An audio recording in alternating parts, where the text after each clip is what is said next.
Good evening. This is Crime Classics. I am Thomas Hyland with another true story of crime. Listen. That's a chicken. She's a fat one.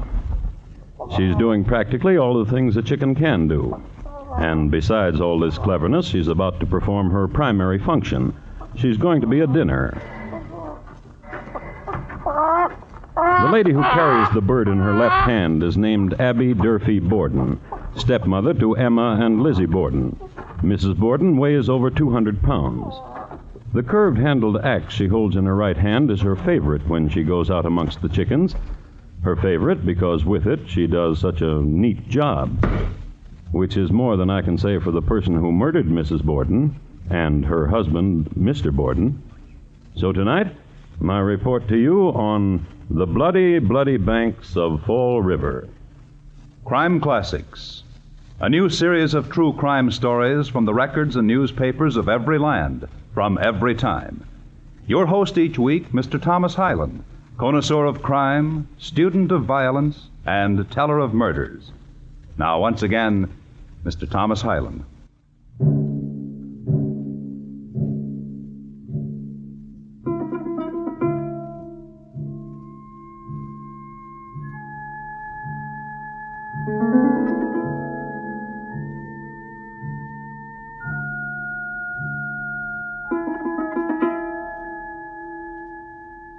The place is Fall River, Massachusetts, at the start of a hot August in 1892. In that era, it was a town whose dominant color was brown, the color of sun-dried lawns, of rain-stippled brick and board, of ladies' dresses that reached from neck to pavement. Next in popularity, as far as color went, was black. It was a stern time and a stern place, and bleak, where certain types of smiles were suspect, and where women only dared to stretch in the privacy of kitchen or boudoir.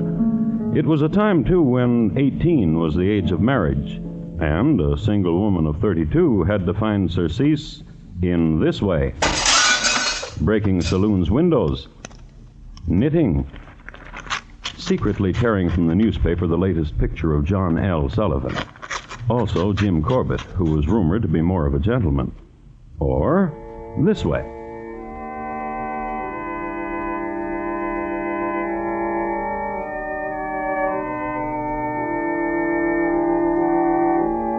Till death thy endless mercies seal. Lizzie Borden's way.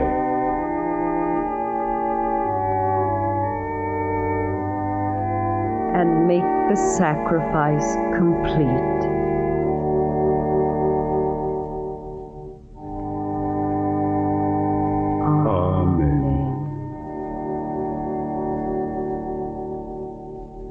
There now. How did you like that hymn? Oh, very much, Reverend Job. And then I shall write my brother to send me the rest of the new ones from New York. I trust your judgment, Miss Borden, implicitly. How is your brother? Oh, he's getting married. Married? Didn't I tell you? No. No, you didn't. I'm sorry. I think, Reverend, you might have let me know in another way. Less blunt. But you don't even know my brother. I hope you'll be very happy. I'm sure you do. Reverend. Yes, Miss Lizzie? And how much longer will you grieve? Dear Miss Lizzie. Your wife is gone now for 4 years. Dear, dear Miss Lizzie. How kind is your concern.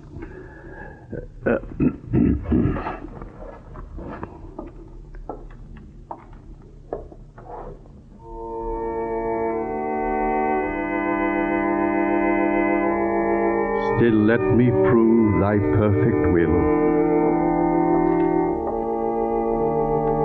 My acts of faith and love repeat.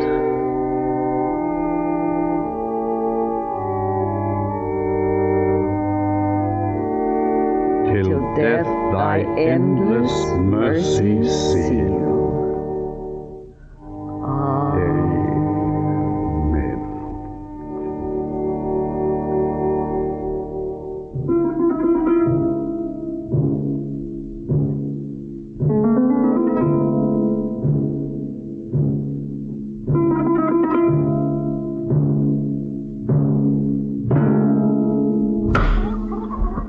Your father likes chicken, Lizzie. Chicken he shall get. Glad you came out to the backyard. You can do something for me besides picking pears from the tree. You're just jealous because you can't eat pears, Mrs. Borden, because you break out. Where you been, Lizzie? With the Reverend Mr. Jubb. He got some new hymns from New York. Why are you laughing? Oh, if I was a true mother to you instead of a stepmother, I'd tell you right out, you're never going to get married, Lizzie. New hymns from New York, your work with the Fruit and Flower Mission, none of these are going to help. If I was a true mother to you, I'd tell you all of those things, but tenderly. Yes, Mrs. Borden. And it eats inside you, doesn't it, stepdaughter? Yes, Mrs. Borden. You and your sister Emma, old maids. They say that about you. Did you know that? Yes. Yes, Mrs. Borden. Here. Least you can do is some work. You can pluck a chicken as well as anyone. Yeah, well, I do the other. Get used to being useful. That's a way to live, too. Take it. All right. Mrs. Borden? What is it? Aren't you concerned about yesterday? What about yesterday? About the barns being broken into. Some children, probably. Why should they break into the barn? Looking for iron for sinkers so they could fish. Not so delicate, Lizzie. You do it this way. This way. I told Mr. Jubb about the milk. What are you talking about? About the milk. What about it? You've been in the sun too long, Mrs. Borden. Burned your memory away.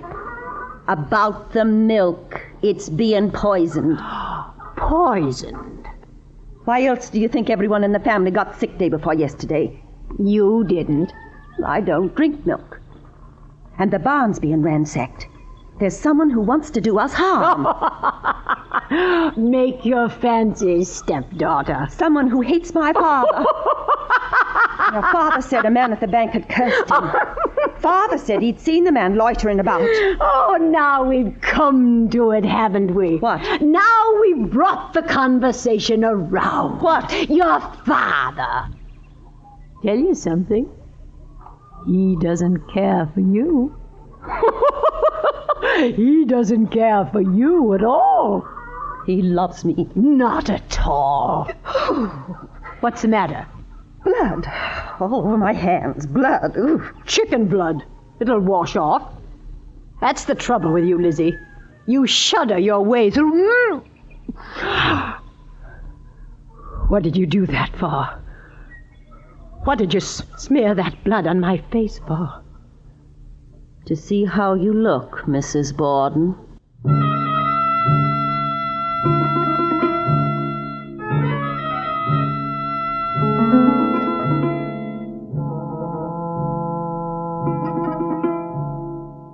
This is not exactly a healthy relationship between two grown people. But let's face it, the possibility of a lady's liking another lady in the Borden household was pretty remote. First of all, after the widowed Mr. Borden married Abby, he told his two daughters to do everything Abby told them, and often Abby would order Lizzie to do things right in the middle of plucking a pear from the backyard tree, and Lizzie dearly loved the pears from the backyard tree. Also, it was a constant source of wild hilarity for Abby that neither of her stepdaughters had been taken as bride. She'd gotten married, but Lizzie never did, nor Lizzie's sister, Emma. And sometimes Lizzie would go to her father's room, and she'd ask him this. How can you stand her? She takes care of my needs. She cherishes me. She's a hulk. When seen through the eyes of affection. Oh, Father. It's much too late to ask you to love her, Lizzie. But I insist that this kind of conversation concerning my wife shall be the last. Whatever you say, Father. Now, it's very hot. I think I'll lie down. I'll take off your shoes. Never mind. I want to. Very well. Father. Yes. Tell me about my mother, my real mother. Oh, Lizzie, it's been so long. Please. I've forgotten. You have not. Yes, Yes, I have. No. She was very lovely. She had brown hair. She had brown eyes, and she was slender. You used to tell me... Father, What? why did you let her die? She had a sickness for You which... let her die. You could have saved her, and you let her die. Lizzie! And you married that hulk. I forbid you... Father, listen to me. I forbid you to speak of my wife in such a manner. Let's go away from here, Father. Away? Yes, you and I. Give that woman this house, and we'll go away. Father. You'll go away, not me. What? You speak often of quitting this house, of going to live with a friend. Do it. You can't mean that. Do it. Good night.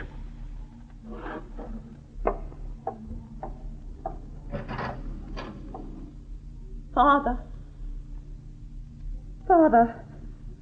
I want you to know I always love you, no matter what you say to me. I know, and I'm sorry for you. Good night, Lizzie.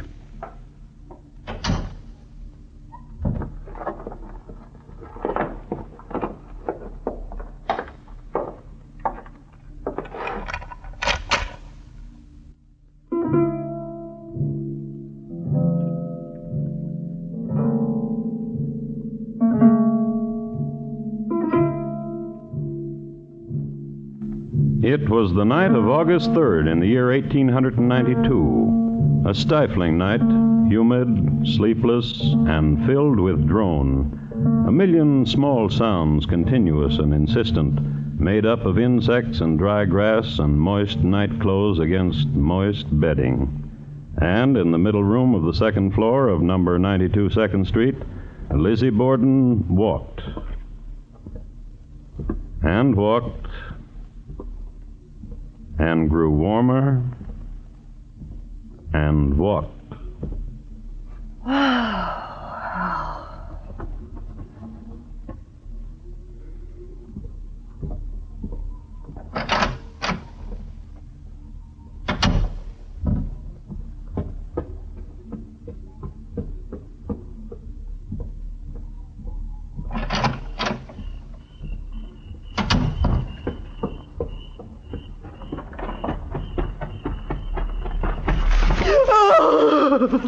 And Lizzie Borden wept. Her face pressed to the earth, she wept. And in a little while, for some reason or another, she got up and walked over to the pear tree and plucked a pear and ate it and smacked her lips, sweet with juice, at the moon. Lizzie Borden.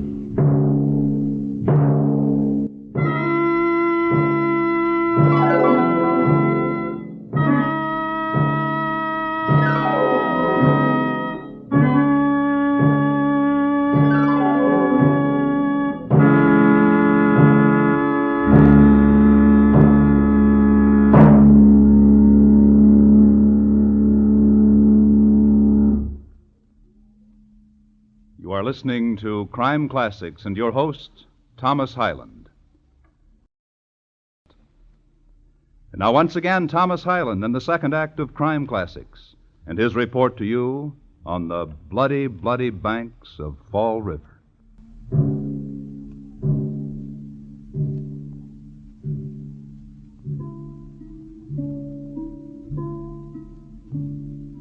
I'd like to give you a brief rundown on the Borden family. Let's pick the last day all of them were alive, August 4th, 1892. Let's say about 7 o'clock in the morning. Andrew Jackson Borden, yawning. A.J. Borden is the head of the house and worth over $250,000. He's getting up now and getting ready to go to the bank so he can be near some of it. Lace me up, Andrew. Abby Durfee Borden, just before lacing up. Abby is 64 years of age and hadn't gone downstairs without a corset since the age of 15. Lizzie Borden, still asleep. Night clothes on the chair where she left them last night, and dreamless. Woman in bed. There are two other people I must mention. There's Bridget Sullivan, the maid, who is making the mutton soup for breakfast, and Emma Borden, sister to Lizzie, who's off on a trip to Fairhaven in behalf of the Fruit and Flower Mission. We know that the Bordens, all of them, had their breakfast. We know that Mr. Borden left the house at 9 o'clock for the bank. And we know that Bridget washed the windows in the attic. And we know that as Bridget sat on the windowsill, washing in such a way that a good part of her was hanging over 2nd Street, Lizzie Borden was inside holding her feet so Bridget wouldn't fall. And we know, too, that there was conversation. I don't feel so good. Why? What's the matter? My stomach still hurts when I press it. It's from the other day. When the milk was poisoned? No, I don't think it was the milk. It was the bananas. I think Mrs. Borden fried them too long. And I always say that bananas fried too long in mutton soup don't go well together. Oh, help me inside, Lizzie. Here, press me. Here. Ow! You see? Well, then you should lie down, Bridget, and sleep. Oh, if I could, I would. But I got these windows to do. You just lie down here in your room and sleep. Oh, but... Oh, you do what I tell you. If you mean it, there's nothing I'd like better. I mean it. I'd better inform Mrs. Borden where I'll be. No. In case... Oh, I'd better. No. Mrs. Borden is going out soon. Going out? Oh, she did now and napping. I really do. Here. I'll turn down your bedclothes. In with you. Now you just go to sleep.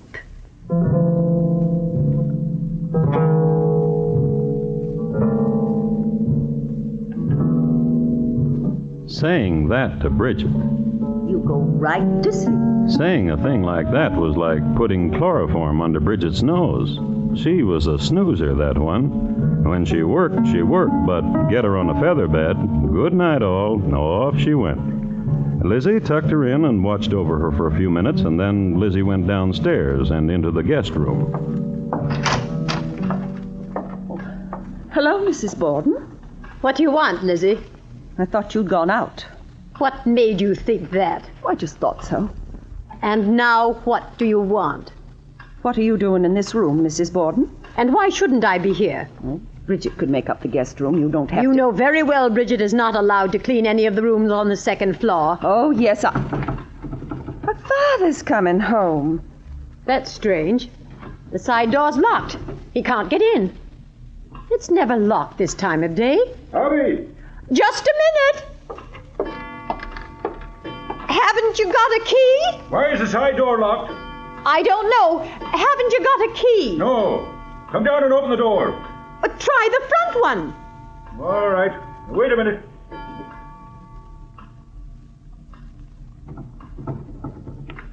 It's locked. I'll send Lizzie down. Go down and open the door for your father. A vacuum in time.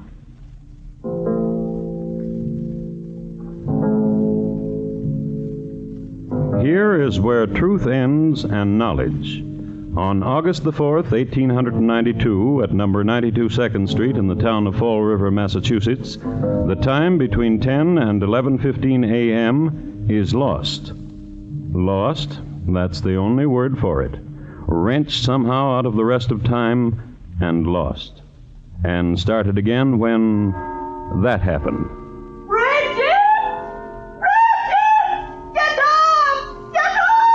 When that was spoken.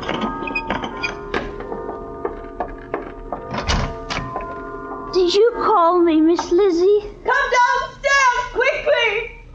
Someone came into the house and murdered Father! What? What did you say? Someone has murdered Father! Murdered him? With an axe. No, don't go in there. Go across the street and get Dr. Brown. Quickly.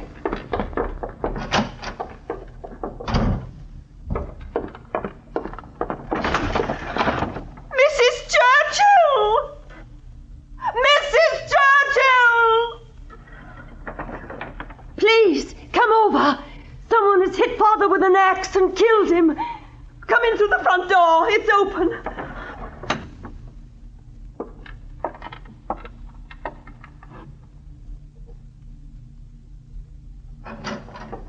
Lizzie, where is your father? In the sitting room, on the sofa. Come. You see? Oh, you'd better call for Mr. Harrington of the police. Yes? Who's Who's that? It's me. It's Bridget. Dr. Bowen will be over. May I say something? Of course. Mr. Harrington of the police should know about this. Perhaps Mrs. Borden should know of this first. She's not here. She's out on a sick call. Where is everybody? Oh, in here, Dr. Bowen, the sitting room.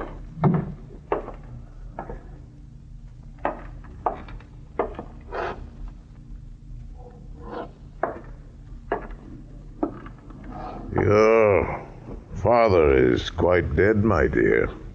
Yes. I suggest you so inform the police. Inform Mr. Harrington. I'll see to it. You're very kind.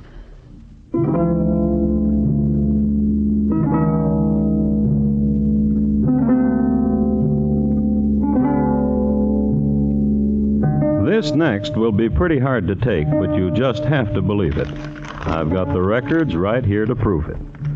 Not only was Mr. Harrington not to be found, but there was hardly any cop at all in Fall River. At this very moment, most of them were taking part in the annual excursion of the Fall River Police Association at a shore resort at Rocky Point, which is near Providence, Rhode Island. So, even as Mrs. Churchill was yelling her lungs out for a policeman, they were running sack races, splitting up into quartets for singing purposes, and the more athletic were getting their mustaches wet in the Atlantic Ocean. However, a Marshal Hilliard, who had gotten up too late to meet the trolley which met the excursion train, was sulking around town, and he's the one Mrs. Churchill spotted. She brought him back to number 92 2nd Street. Here, the marshal viewed the body, gave condolences to Lizzie, and set about looking for clues. During his search, Mrs. Churchill made a remarkable discovery. Lizzie, Yes, Mrs. Churchill? I've just been up on the 2nd floor. Yes. Your mother's up there. She's not my mother. She's my stepmother. She's dead. She's my stepmother. It looks like somebody took an axe and... well, she's dead.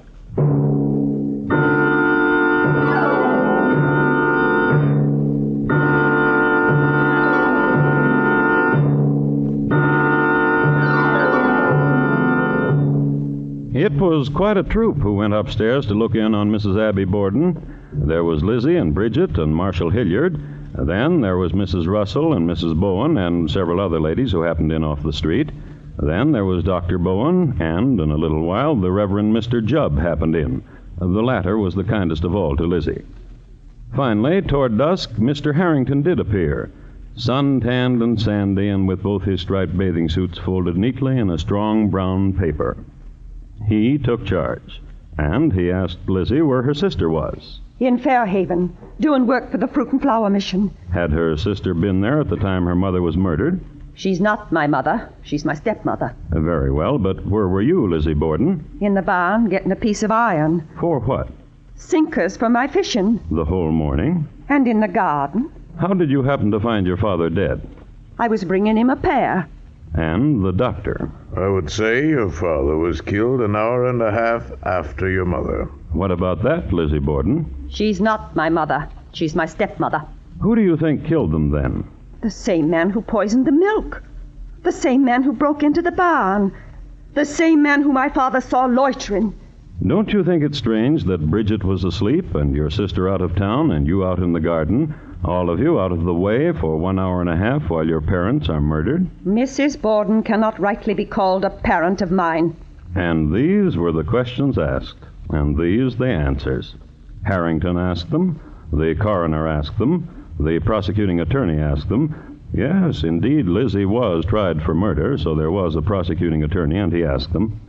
These questions and a lot more. The trial lasted 13 days, and Lizzie Borden was adjudged not guilty. So, if Lizzie Borden was declared not guilty, we must assume this is the way our unknown murderer operated. Hot day on a busy street in Fall River. Murderer walking down it, carrying axe.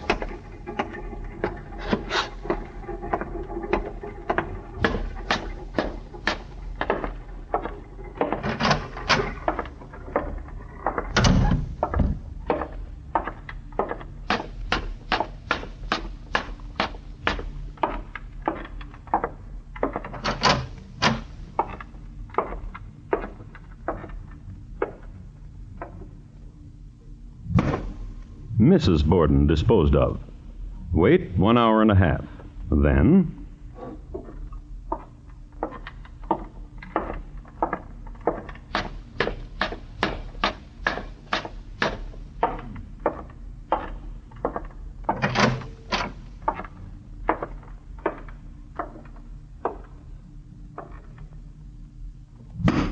Mr. Borden. Then...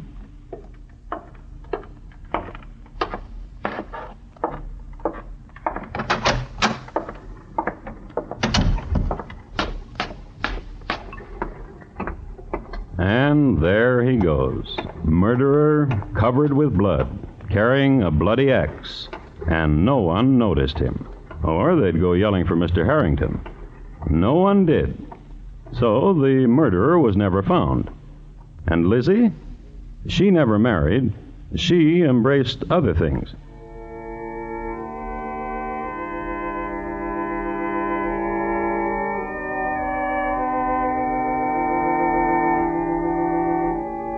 Till death thy endless mercies seal.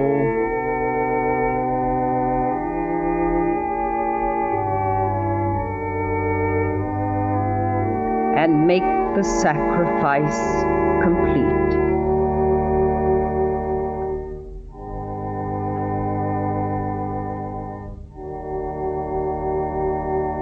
Amen.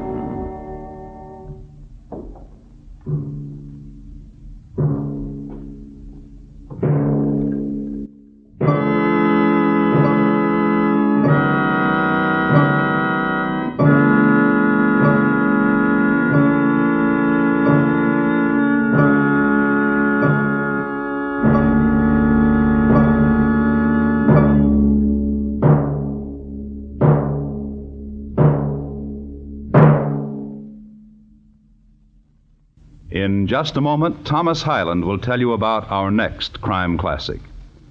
Fall River, tonight's crime classic, was adapted from the original court reports and newspaper accounts by Morton Fine and David Friedkin. The music was composed and conducted by Bernard Herrmann, and the program is produced and directed by Elliott Lewis. Thomas Hyland is portrayed on radio by Lou Merrill. In tonight's story, Irene Tedrow was heard as Lizzie Borden. Featured in the cast were Jeanette Nolan, Betty Harford, Sarah Selby, Herb Butterfield, William Johnstone, and Paul Frees. Bob Lamont speaking. And here again is Thomas Hyland. Next week, Rudgley, England, in the year 1855, and a brilliant young medical man whose hobby was dead people and live racehorses. My report to you will be on the Hangman and William Palmer. Who won? Thank you. Good night.